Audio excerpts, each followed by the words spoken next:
Hi കൂട്ടുകാരെ, യേശുവും തന്റെ ശിഷ്യന്മാരും ഒരിക്കൽ ഒരു പടകിൽ യാത്ര ചെയ്യുകയായിരുന്നു. യേശു ആ പടകിന്റെ അമരത്ത് തല ചായ്ച്ചു വെച്ച് ഉറങ്ങുകയായിരുന്നു. പെട്ടെന്ന് അവിടെ ഒരു കാറ്റും കോളുമുണ്ടായി. പടക് തിരകളാൽ മുങ്ങുമാറായി.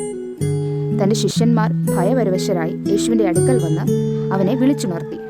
ഞങ്ങൾ നശിച്ചു പോകുന്നതിൽ നിനക്ക് വിചാരമില്ലയോ എന്ന് ചോദിച്ചു. യേശു അപ്പോൾ അവരെ ശാസിച്ചു, അല്പവിശ്വാസികളെ, നിങ്ങൾ ഭീരുക്കളാകുവാൻ എന്ത് എന്ന് ചോദിച്ചു. അതിനുശേഷം ആ കാറ്റിനെയും കടലിനെയും ശാസിച്ചു. അപ്പോൾ അവിടെ വളരെ ശാന്തതയുണ്ടായി. കാറ്റും കടലും അവനെ അനുസരിച്ചു. ഇത് കണ്ടിട്ട് ശിഷ്യന്മാർക്ക് അതിശയമായി.